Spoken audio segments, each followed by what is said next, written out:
Qu'est-ce qui se passe dans notre cerveau quand on se retient de prendre son smartphone ?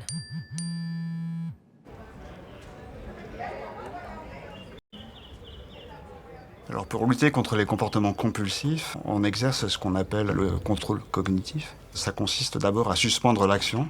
Donc si j'ai une notification sur mon portable, j'ai tendance évidemment à porter mon attention dessus et à vouloir checker. Alors je peux suspendre ce comportement. Par définition, je mets en place du contrôle. Et donc c'est une forme d'effort mental. C'est là que la noradrénaline va intervenir. Et c'est elle qui va soutenir en quelque sorte l'effort de contrôle cognitif.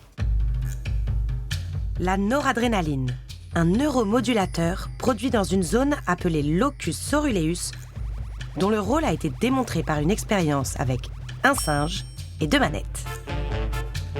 Une manette sur laquelle il doit facilement appuyer pour obtenir un petit verre de jus d'orange et une manette sur laquelle il doit appuyer très fort pour obtenir un grand verre de jus.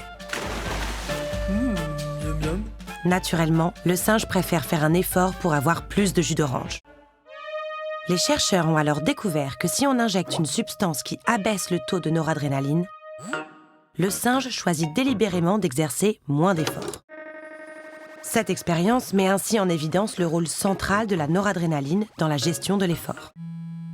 Donc quand on décide de ne pas regarder son smartphone, la noradrénaline entre en jeu. Contrôle! Mais va-t-elle résister à l'action de la dopamine ?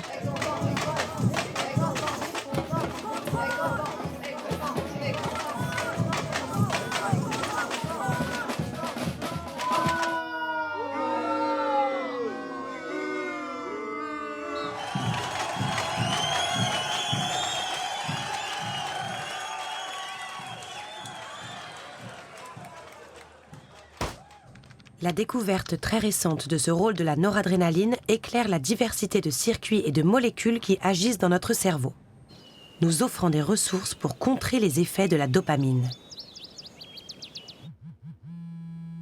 La recherche sur l'effet des réseaux sociaux sur notre cerveau avance.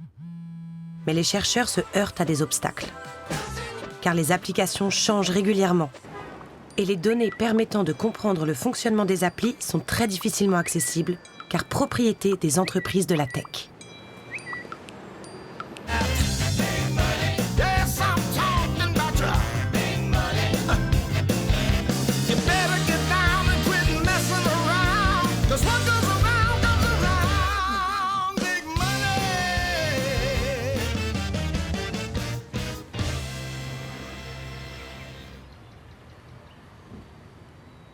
Wir haben momentan das große Problem, dass Social-Media-Plattformen eine Blackbox sind.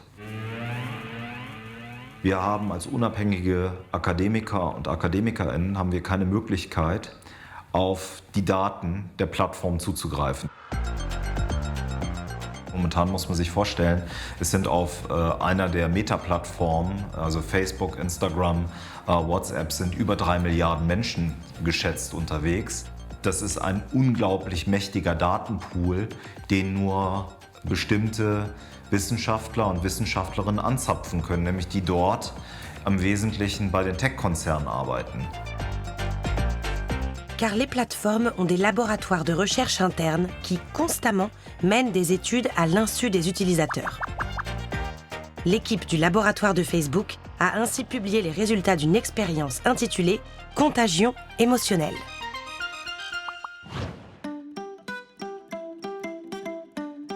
Les chercheurs ont manipulé le fil d'actualité de 700 utilisateurs.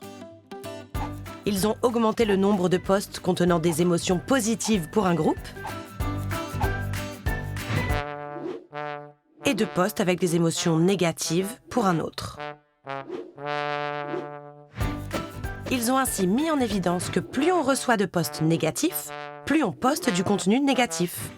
Et inversement, prouvant que le fil d'actualité de Facebook pouvait bien influencer l'émotion des utilisateurs qui n'étaient même pas au courant d'avoir participé à une telle expérience.